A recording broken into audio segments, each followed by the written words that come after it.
Chapter 1, The Gate of Wonders. One Saturday morning, the air was filled with a different kind of excitement. Tommy put on his favorite hat and grabbed his binoculars. Today was the day he would see animals from the other side of the world. "Welcome to the zoo, Tommy," Daddy said as they walked through the big stone gates. Tommy looked at the map. It was huge. There were paths leading to the jungle, the desert, and the icy poles. He could hear a distant roar and a high-pitched squeak. "I am ready for a wild adventure," Tommy said, stepping forward with a brave smile. Chapter 2, The Long-Necked Friends. The first place they visited was a wide, grassy field. Standing in the middle were the tallest animals Tommy had ever seen. "Giraffes!" Tommy shouted, looking up and up and up. Their necks were as long as ladders. Their skin had beautiful brown spots that looked like a puzzle. One giraffe walked to the fence and poked out a very long, purple tongue to grab a leaf from a tall branch. "Your tongue is the color of a grape," Tommy giggled. He learned that giraffes are very quiet and gentle. They look at the world from high above, just like the skyscrapers in the city. Chapter 3, The King's Nap. Tommy heard a deep, rumbling sound, ar-ar-ar-ar-ar-rum. He followed the sound to a rocky hill. There, lying in the golden sun, was the lion. He had a thick, furry mane that looked like a giant orange crown. "Is he the king of the zoo?" Tommy asked in a whisper. "He is the king of the jungle," Daddy replied. The lion opened one eye and let out a big yawn. His teeth were very big and white. Even though the lion was sleeping, Tommy could tell he was very strong. Nearby, the mother lioness was watching her cubs play fight in the grass. Tommy realized that even kings need a nap in the afternoon sun. Chapter 4, The Funny Blue-Bottomed Monkeys. Tommy heard a lot of screaming and laughing. He ran to a place full of ropes, tires, and trees. This was the monkey house. The monkeys were everywhere. They were swinging by their tails, chasing each other, and doing somersaults. One monkey sat on a branch and peeled a banana perfectly. "He eats just like me," Tommy said. Then he saw a very colorful monkey with a bright blue and red face. "You have a rainbow on your nose," Tommy laughed. The monkeys were the comedians of the zoo. They reminded Tommy that the world is a place to play and have fun. Chapter 5, The Gray Giants. Next, Tommy saw a big gray wall. But the wall was moving. It was an elephant. The elephant had ears as big as blankets and a long, wiggly trunk.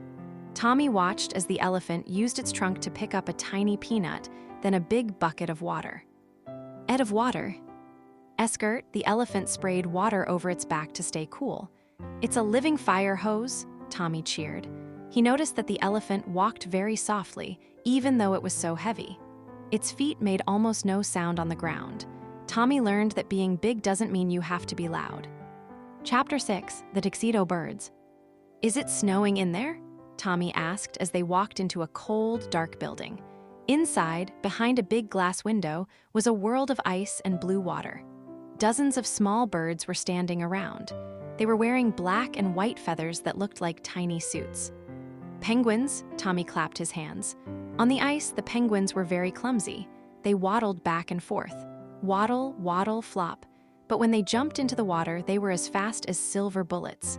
They zoomed and dived, playing games in the bubbles. "They are birds that fly underwater," Tommy said. He thought they looked very fancy and very happy. Chapter 7, The Hidden Dragon. In a quiet glass room, Tommy saw a branch. He looked closely. At first, he saw nothing. Then a leaf seemed to move. "It's a chameleon," Mommy pointed. The little lizard was the exact same color as the green leaf.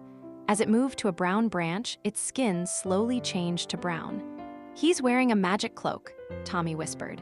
He watched the chameleon's eyes. One eye looked forward, and the other eye looked backward. It was a master of hide-and-seek. Tommy learned that sometimes you have to stay very still to see the most amazing things. Chapter 8, The Pink Parade. Before they left, they passed a pond filled with bright pink birds. They had very long, skinny legs and curved beaks. "Flamingos," Daddy said.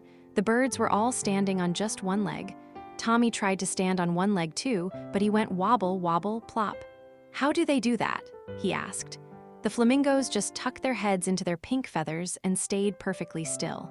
They looked like pink flowers growing out of the water. Chapter 9, The Zoo in the Heart.